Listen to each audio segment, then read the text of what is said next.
ആരുമാവാത്ത കാലത്തു നീ എന്റെ കണ്ണാടിയായില്ലേ.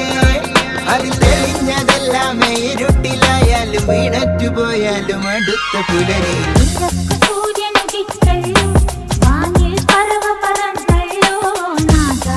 പാടാൻ ഞാൻ